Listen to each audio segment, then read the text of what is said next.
Okay, I'm Chris Busby. I'm going to talk to you a little bit about the attacks that have been coming at me. There's a sort of global tsunami of attacks on Chris Busby that started last week with George Monbiot in The Guardian. But it wasn't just George Monbiot in The Guardian. I can tell you it's attacks coming from Swedish Doctors for the Environment, from Ingrid Eckermann, from all sorts of people who are attacking me now and trying to destroy my credibility. But actually, I have a lot of friends, you know. I have a lot of friends. And I'm in the offices of the Swedish anti-nuclear movement here, which is why you can see all of these things. And talking to my friends about all of these attacks and also about Fukushima. And I want to talk a little bit to you about these attacks and to explain what it is that's been happening. The real target for these attacks is not me, you see. The real target for these attacks is the credibility of the European Committee on Radiation Risk, who I represent mainly. And the attack is also aimed at destroying my credibility with regard to something very, very important that I've discovered in the last few months. And this is the existence of a new weapon, the existence of a weapon that was used by the United States forces in Fallujah in Iraq, and either produces or is made of enriched uranium. Now this is an extraordinary discovery. It's not a particularly expected discovery. We found out by looking at hair samples of the mothers of children with congenital anomalies in Fallujah in Iraq that some weapon had been used that either is made of or produces enriched uranium. So there is a secret weapon out there that people don't want us to talk about. And now this is actually to the nightmare of the United States military authorities and those people who use this weapon. It's out there. It's actually in a peer-reviewed journal that this exists. And as Joseph Conrad once said, when all the shouting is over, the grim silence of facts remains. And the facts here are that the United States and possibly the Israelis and other modern Western military outfits have been using this substance which is contaminating Iraq and certainly contaminating the planet. And this is a very serious matter. Sweden too. This stuff goes all over the place. Anyway, so the real target for this character assassination of me is not me.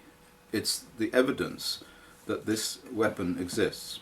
And of course, the evidence that Fukushima is going to kill an awful lot of people. So, taken together, what that shows is that the risk model, the current risk model for radiation is totally wrong, which is something that my group, the European Committee on Radiation Risk, have been saying for a very long time.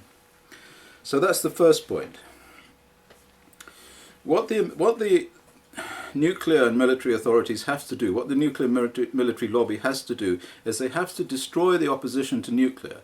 And the opposition to nuclear resides with the anti-nuclear movement, with the anti-depleted uranium movement, and with the Green parties of the world. So what they want to do is to cut the Green Party off from the science that shows that radiation is unsafe. But this is where the Green parties came in, because they are the only political parties that ever really opposed nuclear, and they became powerful on the back of anti-nuclear.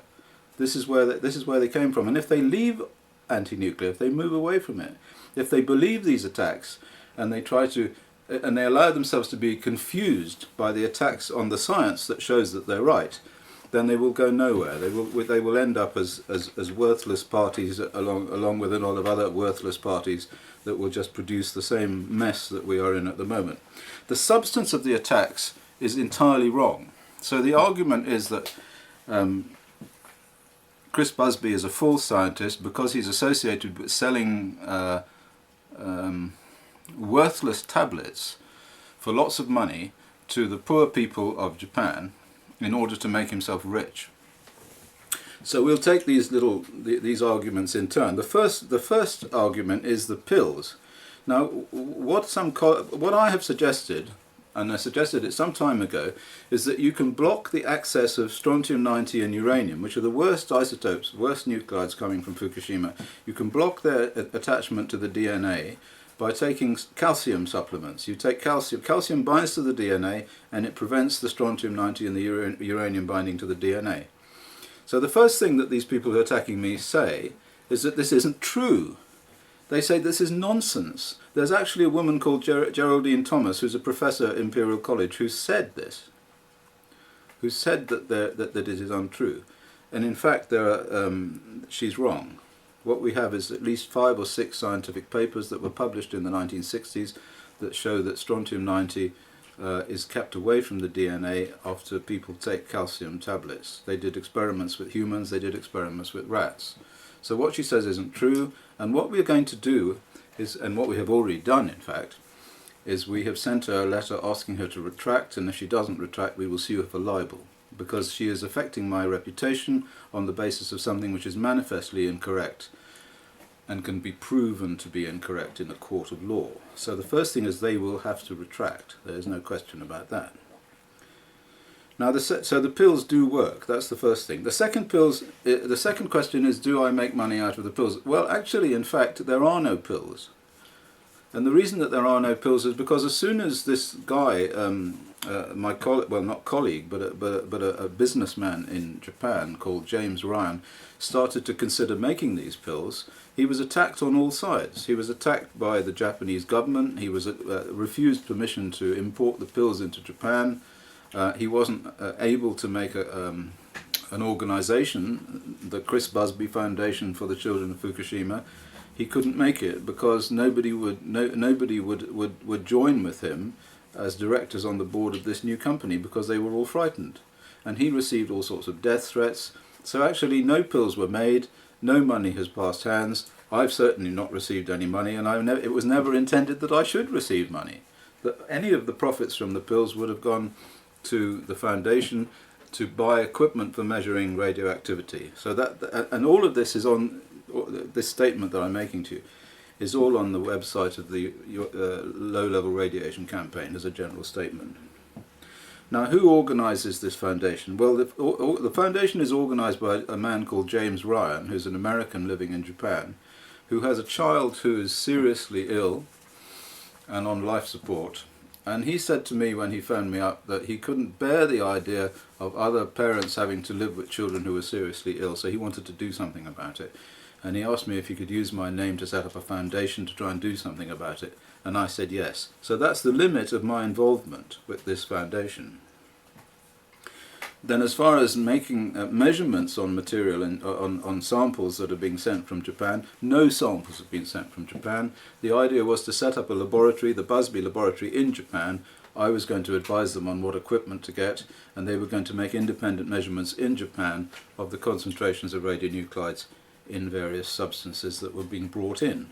So that's about it. As far as this whole situation is concerned, we are going to take some kind of libel action against Imperial College and against the people who advised George Monbiot incorrectly with regard to these statements about whether the pills are whether they work or whether they don't work. And one other statement that was made is that cesium, the cesium released from the nuclear power station, I said that it caused heart attacks in children, and there was a statement made by a Japanese scientist, member of the ICRP, that this was nonsense. But actually there's also plenty of evidence that cesium binds to heart muscles in children and causes heart attacks, and it's all in the scientific literature. So that's all that I have to say about this, and thank you very much for listening. Watch this space. You will find the consequences of our attacks on the Guardian newspaper and on the people who are attacking us quite entertaining. Thank you.